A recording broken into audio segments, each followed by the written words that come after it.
युवक का नाम केशव था, युवती का प्रेमा। दोनों एक ही कॉलेज के और एक ही क्लास के विद्यार्थी थे। केशव नए विचारों का युवक था, जात पात के बंधनों का विरोधी। प्रेमा पुराने संस्कारों की कायल थी, पुरानी मर्यादाओं और प्रथाओं में पूरा विश्वास रखने वाली। लेकिन फिर भी दोनों में गाढ़ा प्रेम हो गया था और बात सारे कॉलेज में मशहूर हो गई थी। केशव ब्राह्मण होकर भी वैश्य कन्या से प्रेम विवाह करके अपना जीवन सार्थक करना चाहता था। उसने अपने माता पिता की परवाह न की थी। कुल मर्यादा का विचार भी उसे स्वांग सा लगता था। उसके लिए सत्य कोई वस्तु थी तो प्रेमा, किंतु प्रेमा के लिए माता पिता और कुल परिवार के आदेश के विरुद्ध एक कदम बढ़ाना भी असंभव था।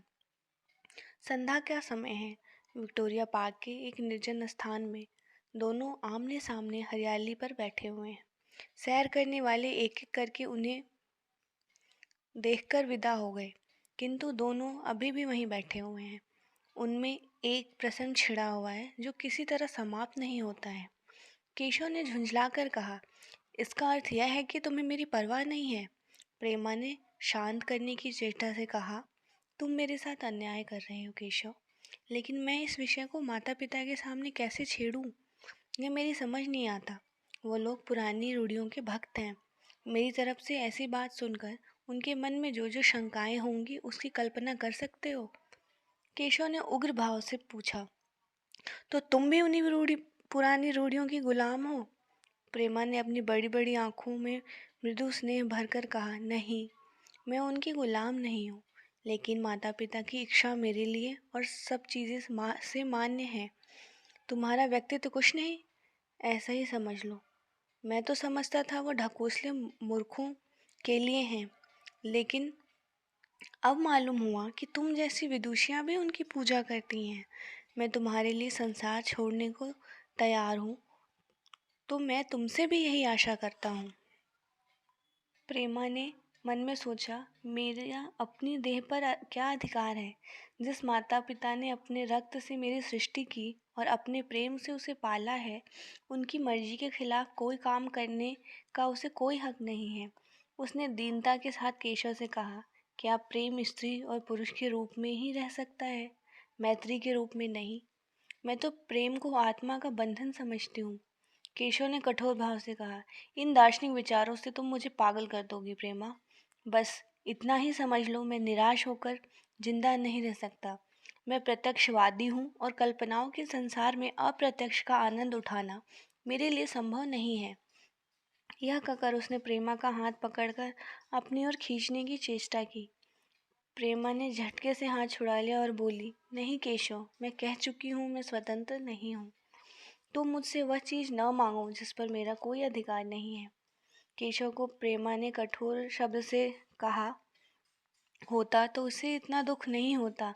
एक क्षण तक वह मन मारकर बैठा रहा, फिर उसने निराश भरे स्वर में बोला, जैसी तुम्हारी इच्छा, और आहिस्ता आहिस्ता कदम उठाकर वहाँ से चला गया। प्रेमा अब भी वहीं बैठी है और आंसू बहाती रही। रात को भोजन करके प्रेमा जब अपनी माँ के साथ लेटी तो उसकी आंखों में नींद न थी।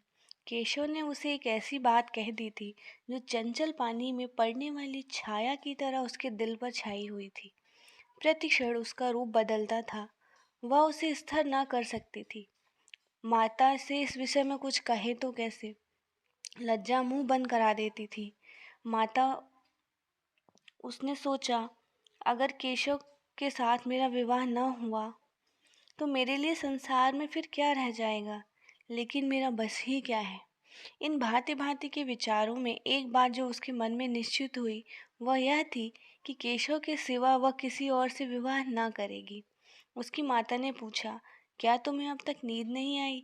मैंने तुम्हें कितनी बार कहा है कि थोड़ा बहुत घर का काम काज कर लिया कर, लेकिन तुझे किताबों से फुर्सत ही नहीं मिलती। 4 दिन में तू पराए घर जाएगी, कौन जाने कैसा घर मिले। अगर कुछ काम करने की आदत न रही तो निर्वाह कैसे होगा? प्रेमा ने भोलेपन से कहा, मैं पराए घर जाऊंगी ही क्यों? माता ने मुस्कुराकर कहा, लड़कियों के लिए यही तो सबसे बड़ी विपत्ति है बेटी। माँ बाप की गोद में पलकर ज्यों ही सयानी हुई दूसरों की हो जाती हैं। अगर अच्छा साथी मिल जाए तो जीवन आराम से कट गया, नहीं तो रो रो कर दिन काटना पड़ा। सब कुछ भाग्य के अधीन है। अपनी बिरादरी में तो मुझे कोई घर नहीं भाता, कहीं लड़कियों का आदर नहीं, लेकिन करना तो बिरादरी में ही पड़ेगा। न जाने यह जात पात का बंधन कब टूटेगा। प्रेमा डरते डरते बोली, कहीं बिरादरी के बाहर भी विवाह होने लगे हैं। उसने कहने को कह दिया, लेकिन उसका हृदय कांप रहा था कि माताजी कुछ भाप न जाए। माता ने विस्मय के साथ पूछा, क्या हिंदुओं में ऐसा हुआ है? फिर उसने आप उस प्रश्न का जवाब भी दिया, अगर 2-4 जगह ऐसा हो भी गया हो तो क्या होता है? प्रेमा ने इसका कुछ जवाब न दिया। भय हुआ कि माता कहीं उसका आशय न समझ जाए। उसका भविष्य एक अंधेरी खाई की तरह उसके सामने मुंह खोले खड़ा था, मानो उसे निगल जाएगा। उसे न जाने कब नींद आ गई। प्रातःकाल प्रेमा सोकर उठी तो उसके मन में एक विचित्र साहस का उदय हो गया था। सभी महत्वपूर्ण फैसले हम आकस्मिक रूप से लिया करते हैं, मानो कोई दैवी शक्ति हमें उनकी ओर खींच ले जाती है। वही हालत प्रेमा की थी। कल तक वह माता पिता के निर्णय को मान्य समझती थी, पर संकट को सामने देखकर उसमें वायु की तरह हिम्मत पैदा हो गई, जिसके सामने कोई पर्वत आ गया हो। वही मंद वायु प्रबल वेग से पर्वत के मस्तक पर चढ़ जाती है और उसे कुचलती हुई दूसरी तरफ पहुंचती है। प्रेमा ने मन में सोच रहा था, माना यह देह माता पिता की है, किंतु आत्मा को जो कुछ भुगतना पड़ेगा वह इसी देह से तो भुगतना पड़ेगा। अब वह इस विषय में संकोच करना अनुचित नहीं रहा। घातक समझ रही थी। अपने जीवन को क्यों एक झूठे सम्मान पर बलिदान करे। आत्मसमर्पण क्या बिना प्रेम के भी हो सकता है? इस कल्पना से ही न जाने किस अपरिचित युवक से उसका विवाह कर दिया जाएगा, उसका हृदय विद्रोह कर उठा। वह अभी नाश्ता करके पढ़ने जा रही थी। उसके पिता ने प्यार से पुकारा, मैं कल तुम्हारे प्रिंसिपल के पास गया था, वह तुम्हारी बड़ी तारीफ कर रहे थे। प्रेमा ने सरल भाव से कहा, आप तो यूं ही कहा करते हैं। नहीं, सच।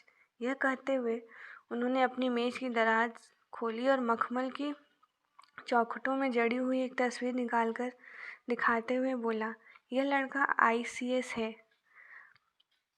आईसीएस के इम्तहान में प्रथम आया है। इसका नाम तो तुमने सुना ही होगा। बूढ़े पिता ने ऐसी भूमिका बांधी थी कि प्रेमा उसका आशय ना समझ सके, लेकिन प्रेमा भाप गई थी।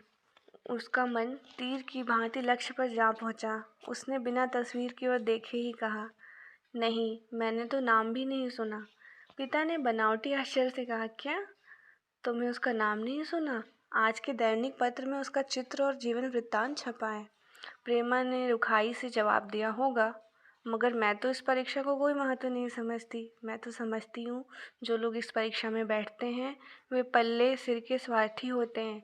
आखिर उनका उद्देश्य इसके सिवा और क्या होता है कि अपने गरीब निर्धन दलित भाइयों पर शासन करें और खूब धन संचय करें। यह तो जीवन का कोई ऊंचा उद्देश्य नहीं है। इस आपत्ति में जलन थी, अन्याय था, निर्दयता थी। पिता ने समझा था प्रेमा वह बखान सुनकर लट्टू हो जाएगी। यह जवाब सुनकर तीखे स्वर में बोला, तू तो ऐसी बातें कर रही है जैसे तेरे लिए धन और अधिकार का कोई मूल्य ही नहीं। प्रेमा ने ढिठाई से कहा, हाँ, मैं तो इसका मूल्य नहीं समझती। मैं तो आदमी में त्याग देखती हूँ। मैं ऐसे युवकों को जानती हूँ जिन्हें यह पद जबरदस्ती भी दिया जाए तो स्वीकार ना करेंगे। पिता ने उपहास के ढंग से कहा, यह तो आज मैंने नई बात सुनी। मैं देखता हूँ कि छोटी छोटी नौकरियों के लिए लोग मारे मारे फिरते हैं। मैं जरा उस लड़के की सूरत देखना चाहता हूँ जिसमें इतना त्याग है। मैं तो उसकी पूजा करूँगा। शायद किसी दूसरे अवसर पर यह शब्द सुनकर प्रेम लज्जा से सिर झुका लेती प्रेमा, पर इस समय उसकी दशा उस सिपाही सी थी जिसके पीछे गहरी खाई हो। आगे बढ़ने के सिवा उसके लिए कोई मार्ग न था। उसने अपने आवेश को संयम से दबाती हुई आंखों में विद्रोह भरे वो अपने कमरे में गई और केशव के कई चित्रों में से एक चित्र चुनकर लाई जो उसकी निगाह में सबसे खराब था और पिता के सामने रख दिया। बूढ़े पिता ने चित्र को उपेक्षा के भाव से देखना चाहा, लेकिन पहली ही दृष्टि में उसने उन्हें आकर्षित कर लिया। ऊंचा कद था और दुर्बल होने पर भी उसका संगठन स्वास्थ्य और संयम का परिचय दे रहा था। मुख पर प्रतिभा का तेज था, पर विचारशीलता का कुछ ऐसा प्रतिबिंब था जो उसके प्रति मन में विश्वास पैदा करता था। उन्होंने उस चित्र को देखते हुए पूछा, यह किसका चित्र है? प्रेमा ने संकोच से सिर झुकाकर कहा, यह मेरे ही क्लास में पढ़ते हैं। अपनी बिरादरी का ही है? प्रेमा मुख मुद्रा धूमिल हो गई। इसी प्रश्न के उत्तर से उसकी किस्मत का फैसला हो जाएगा। उसके मन में पछतावा हुआ कि व्यर्थ में वह इस चित्र को वहां लाई। उसके मन में एक क्षण के लिए जो दृढ़ता आई थी, वह इस पैने प्रश्न के सामने कातर हो उठी। दबी हुई आवाज में बोला, जी नहीं, वह ब्राह्मण है। और यह कहने के साथ ही वह क्षुब्ध होकर कमरे से बाहर निकल गई, मानो वहां की वायु में उसका गला घुट रहा हो, और दीवार की आड़ में खड़ी होकर रोने लगी। लाला जी को तो पहले ऐसा क्रोध आया कि प्रेमा को बुलाकर साफ साफ कह दें यह असंभव है। वे उसी गुस्से से दरवाजे तक आए, लेकिन प्रेमा को देखकर नम्र हो गए। इस युवक के प्रति प्रेमा के मन में क्या भाव थे, यह उनके सामने छिपा न रहा। वे स्त्री शिक्षा के पूरे समर्थक थे, लेकिन इसके साथ ही कुल मर्यादा की रक्षा भी करना चाहते थे। अपनी ही जाति के सुयोग्य वर्ग के लिए अपना सर्वस्व अर्पण कर सकते थे, लेकिन उस क्षेत्र के बाहर कुलीन से कुलीन और योग्य से योग्य वर्ग की भी कल्पना उनके लिए असह्य थी। इससे बड़ा अपमान वो सोच ही नहीं सकते थे। उन्होंने कठोर शब्द में कहा, आज से कॉलेज जाना बंद कर दो। अगर शिक्षा कुल मर्यादा को डुबाना ही सिखाती है तो वह कुशिक्षा है। प्रेमा ने कातर कंठ से कहा, परीक्षा तो समीप आ गई है। लाला जी ने रिसा से कहा, आने दो। और फिर वह अपने कमरे में जाकर विचार में डूब गए। 6 महीने गुजर गए। लाला जी ने घर में आकर पत्नी को एकांत में बुलाया और बोले, जहाँ तक मुझे मालूम हुआ है, केशव बहुत ही सुशील और प्रतिभाशाली युवक है। मैं तो समझता हूँ कि प्रेमा इस शोक में घुल घुल कर प्राण दे देगी। तुमने भी समझाया, मैंने भी समझाया, दूसरों ने भी समझाया, पर उस पर कोई असर नहीं होता। ऐसी दशा में हमारे लिए क्या उपाय है? पत्नी ने चिंतित भाव से कहा, कर तो लोगे, लेकिन रहोगे कहाँ? न जाने कहाँ से यह कुलक्षणी मेरी कोख में आई। लाला जी ने भुएं में सिकोड़कर तिरस्कार स्वर से कहा, यह तो 1000 दफ़ा सुन चुका हूँ, लेकिन कुल मर्यादा के नाम पर कहाँ तक रोएं? चिड़िया का पर खोल कर यह आशा करना कि तुम्हारे आंगन में फुदकती रहेगी भ्रम है। मैंने इस प्रश्न को ठंडे दिल से विचार किया है और नतीजे पर पहुंचा हूँ कि मैं इस आपधर्म को स्वीकार कर लेना ही चाहिए। कुल मर्यादा के नाम पर हम प्रेमा की हत्या नहीं कर सकते। दुनिया हंसती है तो हंसे, मगर जमाना बहुत ही जल्द आने वाला है जब ये सभी बंधन टूटेंगे। आज भी सैकड़ों विवाह जात पात के बंधनों को तोड़कर हो चुके हैं। अगर विवाह का उद्देश्य स्त्री और पुरुष का सुखमय जीवन है तो हमें प्रेमा की उपेक्षा नहीं करना चाहिए। वृद्धा ने क्षुब्ध होकर कहा, जब तुम्हारी यही इच्छा है तो मुझसे क्या पूछते हो? लेकिन मैं कह देती हूँ, इस विवाह के नज़दीक न आऊँगी, न कभी इस छोकरी का मुंह देखूंगी। समझ लूँगी जैसे और सब लड़के मर गए, यह भी मर गई। तो फिर आखिर तुम करने को कहती क्या हो? क्यों नहीं उस लड़के से विवाह कर सकते? उसमें क्या बुराई है? वह 2 साल में सिविल सर्विस पास करके आ जाएगा। केशव के पास क्या रखा है? बहुत होगा किसी दफ्तर में क्लर्क हो जाएगा। और अगर प्रेमा प्राण हत्या कर ले तो कर ले। तुम तो उसे और शह देते हो। जब उसे हमारी परवाह नहीं है तो हमें उसके लिए अपने नाम को क्यों कलंकित करना? प्राण हत्या करना कोई खेल नहीं है। यह सब धमकी और मन का घोड़ा है। जब तक उसे लगाम ना हो, वो पुट्ठे पर हाथ न रखने देगा। जब उसके मन में यह हाल है तो कौन कहे केशव के साथ ही जिंदगी भर निवाह करेगी? जिस तरह आज उससे प्रेम है, कल उसी तरह दूसरे से भी हो सकता है। क्या पता अपना मांस बिकवाना चाहते हो? लाला जी ने स्त्री को प्रश्न सूचक दृष्टि से देखकर कहा, और वह कल खुद जाकर केशव से विवाह कर ले तो तुम क्या कर लोगी? फिर तुम्हारी कितनी इज्जत रह जाएगी? चाहे वो संकोचवश या हम लोगों के लिहाज में यूं ही बैठी रहे, पर यदि जिद पर कमर बांध ले तो हम तुम कुछ नहीं कर सकते। इस समस्या का ऐसा भीषण अंत हो सकता है, वह इस वृद्धा के ध्यान में भी न आया था। यह प्रश्न बमगोले की तरह उसके मस्तिष्क पर गिरा। एक क्षण तक वह अवाक बैठी रही, मानो इस आघात ने उसकी बुद्धि की धज्जियां उड़ा दी हों। फिर भी पराभूत होकर बोली, तुम्हें अनोखी ही कल्पनाएं सूझती हैं। आज तक तो मैंने कभी नहीं सुना कि किसी कुलीन कन्या ने अपनी इच्छा की से विवाह किया हो। तुमने न सुना, लेकिन मैंने सुना है और देखा है, और ऐसा होना संभव है। जिस दिन ऐसा होगा उस दिन तुम मुझे जीती न देखोगी। मैं यह नहीं कहता कि ऐसा होगा, लेकिन होना संभव है। तो जब ऐसा होना है तो इससे अच्छा है कि हम ही इसका प्रबंध करें। जब नाक कट ही रही है तो तेज छुरी से क्यों कटे? कल केशव को बुलाकर देखो क्या कहता है। केशव के पिता सरकारी पेंशनर थे, मिजाज के चिड़चिड़े और कृपण। धर्म के आडंबरों में ही उनके चित्त को शांति मिलती थी, कल्पना शक्ति का अभाव था। किसी के मनोभावों का सम्मान न कर सकते थे। वे अब भी उस संसार में रहते थे जिनमें उन्होंने अपने बचपन की जवानी के दिन काटे थे। नवयुवक की बढ़ती हुई लहर को शर्मनाश करते कहते थे और कम से कम अपने घर के दोनों हाथों और दोनों पैरों का जोर लगाकर उ- उसमें से बचाए रखना चाहते थे। इसलिए वह एक दिन प्रेमा के पिता उनके पास पहुंचे और केशव से प्रेमा का विवाह का प्रस्ताव किया तो बूढ़े पंडित जी अपने आपे में न रह सके। धुंधली आंखें फाड़कर बोले, आप भांग तो नहीं खा आए हैं? इस तरह का संबंध, और चाहे कुछ भी हो, विवाह तो नहीं है। मालूम होता है आपको भी किसी नए जमाने की हवा लग गई है। बूढ़े बाबूजी ने नम्रता से कहा, मैं खुद ऐसा संबंध नहीं पसंद करता। इस विषय में मेरे विचार वही हैं जो आपके हैं, पर बात ऐसी बन पड़ी है कि मुझे विवश होकर आपकी सेवा में आना पड़ा। आजकल के लड़के और लड़कियां कितने शिक्षाधारी हो गए हैं, यह तो आप जानते ही हैं। हम बूढ़े लोगों के लिए अपने सिद्धांतों की रक्षा करना कठिन हो गया है। मुझे यह भय है कि कहीं ये दोनों निराश होकर अपनी जान पर न खेल जाएं। बूढ़े पंडित जी जमीन पर पांव पटकते हुए गरज कर खड़े हुए और, क्या कहते हैं आप साहब? आपको शर्म नहीं आती? हम ब्राह्मण हैं, और ब्राह्मण में भी कुलीन। ब्राह्मण कितने ही पतित हो गए हों, इतने मर्यादा शून्य नहीं हुए हैं कि बनिए बकलों की लड़कियों से विवाह करते फिरे। जिस दिन ब्राह्मण में लड़कियां ना रहेंगी उस दिन यह समस्या उपस्थित हो सकती है। मैं कहता हूँ, आपको मुझसे यह बात करने का साहस कैसे हुआ? बूढ़े बाबूजी जितना ही दबते, पंडित जी उतना ही बिगड़ते। यहाँ तक कि लाला जी अपना अपमान ज़्यादा न सह सके और अपनी तकदीर को कोसते हुए चले गए। उसी वक्त केशव कॉलेज से आया। पंडित जी ने तुरंत उसे कठोर कंठ में कहा, मैंने सुना है तुमने किसी बनिए की लड़की से अपना विवाह कर लिया है। यह खबर कहाँ तक सही है? केशव ने अनजान बनकर पूछा, आपसे किसने कहा? किसने कहा? मैं पूछता हूँ, यह बात ठीक है या नहीं? अगर ठीक है तो तुमने अपनी मर्यादा को डुबाना निश्चय कर लिया है, तो तुम्हारे लिए हमारे घर में कोई स्थान नहीं। तुम्हें मेरी कमाई का एक ढेला भी नहीं मिलेगा। मेरे पास जो कुछ है वह मेरी अपनी कमाई है। मुझे अख्तियार है कि मैं उसे जिसे चाहूँ दे दूँ। तुम यह अनीति करके मेरे घर में कदम नहीं रख सकते। केशव पिता के स्वभाव से परिचित था। प्रेमा से उसे प्रेम था, वह गुप्त रूप से प्रेमा से विवाह कर लेना चाहता था। बाप हमेशा तो बैठे न रहेंगे। माता के स्नेह पर उसे विश्वास था।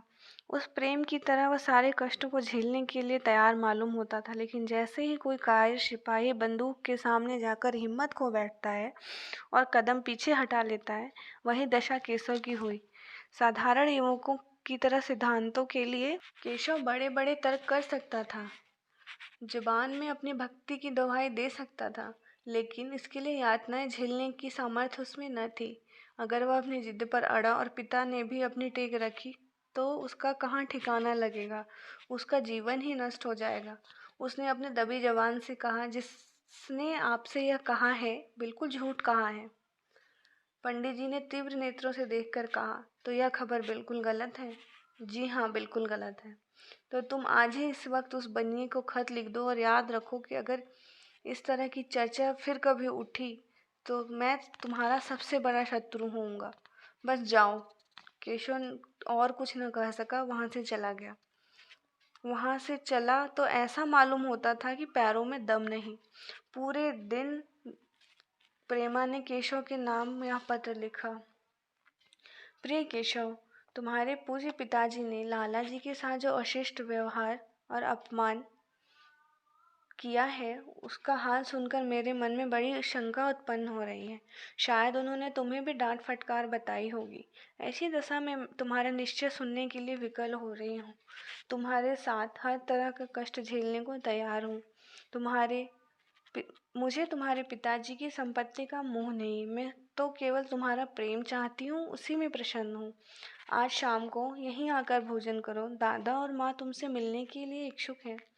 मैं वह स्वप्न देखने में मगन हूँ जब हम दोनों उस सूत्र में बंध जाएंगे जो टूटना नहीं जानता, जो बड़ी से बड़ी आपत्ति में भी अटूट रहता है। तुम्हारी प्रेमा। संध्या हो गई और इस पत्र का कोई जवाब ना आया। उसकी माता बार बार पूछती थी, केशव नहीं आए। बूढ़े लाला भी द्वार की ओर आंख लगाए बैठे थे।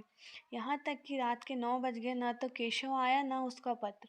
प्रेमा के मन में भांति भांति संकल्प और विकल्प उठ रहे थे। कदाचित उन्होंने पत्र लिखने का अवकाश न मिला होगा, या आज आने की फुर्सत न मिली होगी। कल अवश्य आ जाएंगे। केशव ने पहले उसके पास जो प्रेम पत्र लिखे थे उन सबको उसने फिर पढ़ा। एक एक शब्द कितना अनुराग टपक रहा था, उसमें कितना कंपन था, कितनी विकलता, कितना तीव्र आकांक्षा।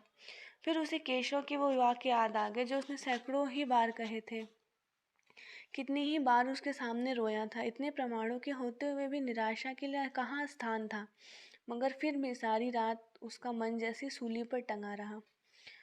प्रातः काल केशव का जवाब आया। प्रेमा ने कांपते हुए हाथों से पत्र लेकर पढ़ा। पत्र हाथ से गिर गया। ऐसा जान पड़ा मानो उसके देह का रक्त स्थिर हो गया हो। लिखा था, मैं बड़े संकट में हूँ कि मैं तुम्हें क्या जवाब दूँ। मैं इधर इस समस्या पर खूब ठंडे दिल से विचार किया है और इस नतीजे पे पहुँचा हूँ कि वर्तमान दशाओं में मेरे लिए पिता की आज्ञा की उपेक्षा करना दुस्सह है। मुझे कायर न समझना, मैं स्वार्थी भी नहीं, लेकिन मेरे सामने जो बाधाएं हैं उन पर विजय की शक्ति मुझ में नहीं है। पुरानी बातों को भूल जाओ। उस समय मैंने इन बाधाओं की कल्पना भी न की थी। प्रेमा ने एक लंबी गहरी जलती हुई सांस खींची और उस खत को फाड़कर फेंक दिया। उसकी आंखों से अश्रुधारा बहने लगी। जिस केशव को उसने अपने अंतःकरण से वर लिया था वह इतना निष्ठुर हो जाएगा, इसकी उसको रत्ती भर आशा न थी। ऐसा मालूम पड़ा मानो अब तक कोई सुनहला सपना देख रही थी, पर आंखें खुलने पर सब कुछ अदृश्य हो गया। जीवन में जब आशा ही लुप्त हो गई तो अब अंधकार के सिवा क्या था। अपने हृदय की सारी संपत्ति लगाकर उसने एक नाव लदवाई थी। वह नाव जलमग्न हो गई। अब वह दूसरी नाव कहाँ से लदवाए। अगर नाव डूबी है तो उसके साथ ही वह भी डूब जाएगी। माता ने पूछा, केशव का पत्र है? प्रेमा ने भूमि की ओर ताकते हुए कहा, हाँ, उनकी तबीयत अच्छी नहीं है। इसके सिवा वह कहती भी क्या। केशव की निष्ठुरता बेवफाई का समाचार कहकर लज्जित होने का साहस उसमें न था। वह दिन भर अपने कामों धंधों में लगी रही, मानो उसे कोई चिंता ही नहीं है। रात को सबको भोजन कराया, खुद भी भोजन किया। बड़ी देर तक हारमोनियम पर गाती रही, मगर सवेरा हुआ तो उसके कमरे में उसकी लाश पड़ी थी। प्रभात की सुनहली किरणें उसके पीले मुख को जीवन की आभा प्रदान कर रही थी।